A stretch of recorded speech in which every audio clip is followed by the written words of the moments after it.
현 정부 심판론, 중간 평가 성격의 그런 여론이 많은 데 비해서 두 당의 지지율은 지지부진하다. 그럴 때 민심이 괜찮은 삼지대, 새로운 대안이 생긴다라면 선택을 할 수도 있습니다. 신당 창당 움직임, 자 이준석 전 대표 그리고 이낙연 전 총리 움직임인데요.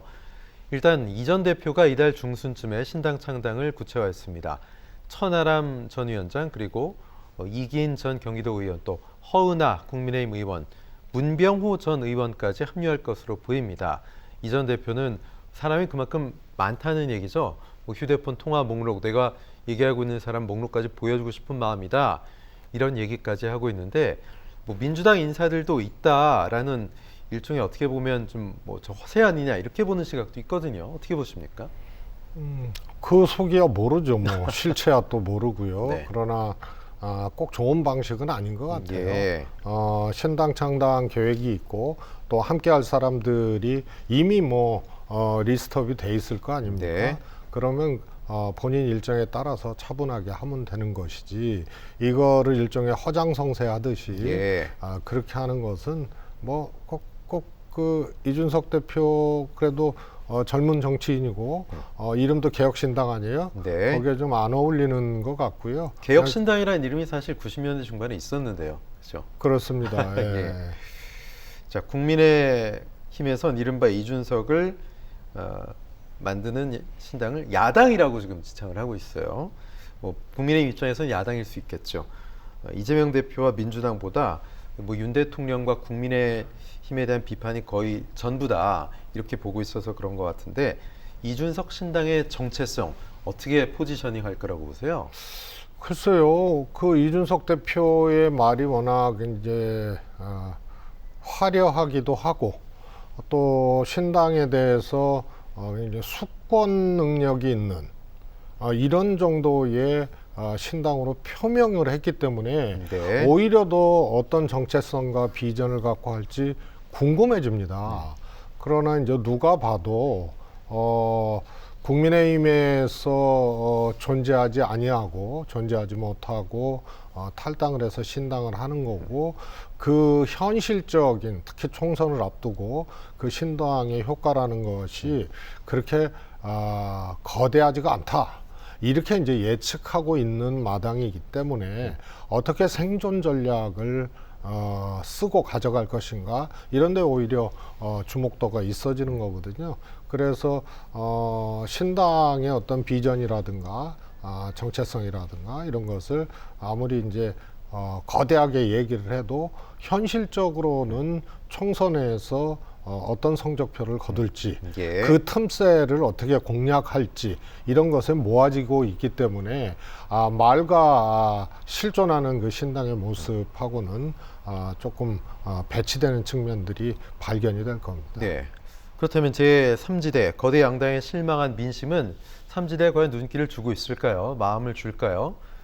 자, 만약 내일 총선이면 어느 정당의 투표? 국민의힘과 민주당의 33% 똑같고요. 2%가 정의당입니다. 그 얘기는 지금 일단 신당에 실체가 없기 때문에 내일 총선 이거와는 조금 또 다른 얘기가 나올 수도 있습니다만 자, 국민의힘이 28, 민주당이 25, 정의당이 1, 이준석 신당이 7, 이낙연 신당이 4%입니다. 자, 글쎄요. 생각보다 지금 이준석 신당과 이낙연 신당이 합치면 11% 정도인데 물론 지지 정당이 없다가 27이고요. 생각보다 지금 많이 신당에 대한 지지가 잡히고 있다고 보세요. 어떻게 보십니까? 의외로 크지는 않죠. 네. 과거에 이제 국민의당 있지 않습니까? 민주당에서 탈당을 해서 예. 안철수, 김한길, 박지원 전 대표 등이 이제 예. 만들었던 그래서 국민의당. 결국은 2020년 16년 총선에서 16년, 호남을 석권했죠. 그때 30%였어요. 38석을 가져갔습니다. 아니 그때 네. 이제 신당 예고가 나왔을 때 지지율이 네네. 지지율이요? 30%였었거든요. 예. 그러면서 이제 호남으로 조금 국한되는 이런 양상을 보였는데요. 10% 미만이다. 이것은 향후에 더 축소될 여지가 있다는 거고요. 그렇게 네. 파괴적이지는 않습니다. 다만 후보를 득표력 있는 일정 정도 득표력 있는 후보를 수도권 중심으로 낼 경우 스스로들의 이제 당선이라는 결과보다는 양당 후보에 대한 이제 잠식 효과가 있는 거거든요. 네. 그것이 어느 정도 될지가 사실은 관전 포인트라고 생각이 됩니다. 그 다음에 거대 양당이 있지 않습니까? 국민의힘과 민주당은 예. 사실 후보의 경쟁력이 탁월하지 않아도 그 해당 지역구가 민주당에게 좋은 지역구냐 혹은 국민의힘에게 좋은 지역구냐에 따라서 어느 후보를 내더라도 무난하게 이제 이기는 지역이 있어요. 그런데 지지율 이제 10% 왔다 갔다 하는 그런 이제 새로운 정당의 경우에는 사실 이준석 대표나 이낙연 대표에 대한 지지나 기대치로 봐야 되는 거거든요. 예. 저 지표가요.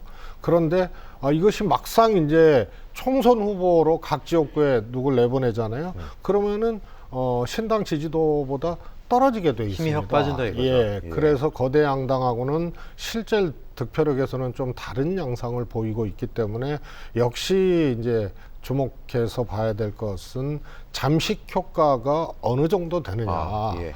이것이 결국 되지 않을까 싶습니다. 알겠습니다. 신당이 돌풍을 일으킬지 찻잔 속의 미풍으로 그칠지 지켜보겠습니다.